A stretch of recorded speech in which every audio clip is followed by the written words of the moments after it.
Non, je voulais juste vous demander ce que c'était quoi votre avis sur la manière dont les médias parlaient des quartiers populaires, des SDF, des consommateurs de drogue, etc. Je trouve qu'ils en font beaucoup. Je trouve qu'il y a une mise en avant des choses.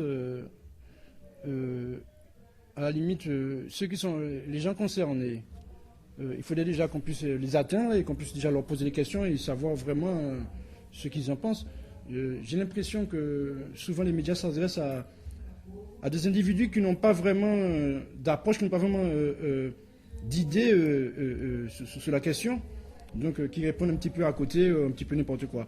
Mais les vrais concernés devraient être vraiment interrogés, vous devez faire en sorte de les rencontrer, de pouvoir les rencontrer, chose qui n'est pas très facile, mais faire en sorte de les rencontrer et de leur poser la question. Je pense que les réponses seraient différentes.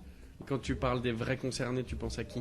Je pense des toxicos eux-mêmes, déjà, des gens qui les entourent, des gens qui les aident au quotidien. Je pense que ceux-là les connaissent mieux que quiconque. Donc voilà, les associations qui leur viennent en aide. Et tu trouves par exemple que les toxicomanes ne sont jamais interviewés dans la presse, qu'on parle d'eux mais qu'on leur donne jamais la parole? Je pense voilà, qu'ils n'ont pas suffisamment la parole, ou alors qu'on ne les prend pas suffisamment au sérieux. Peut-être que les quelques concernés qui ont pu être rencontrés n'ont pas montré suffisamment de sérieuxité ou n'étaient pas bien à ce moment-là, donc n'ont pas pu répondre convenablement. Mais je dis qu'il faudrait un peu plus d'assiduité au niveau des journalistes, de ceux qui font les médias, quoi, qu'ils essaient d'aller plus au-devant de ceux qui sont les vrais concernés. Et par exemple, quelle image, selon toi, les médias ils devraient donner si jamais toi, tu avais la possibilité de raconter ce que c'est la toxicomanie dans un média, comment est-ce que tu la raconterais?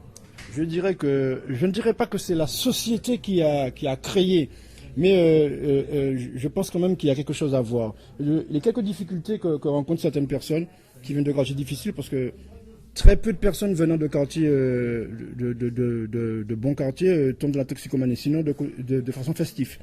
Mais ceux qui traînent le pas, ceux qui font des carrières, sont ceux qui ont rencontré dans leur vie des grandes difficultés, qui n'ont peut-être pas eu du soutien à temps et qui vont se réfugier, puissent venir en aide alléger un petit peu pour toxicomane. Parce que l'image que donnent les médias, ça fait peur.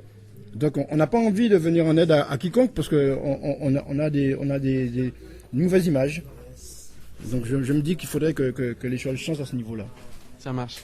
Merci. Comment tu t'appelles? Dom. Dom. Merci Dom.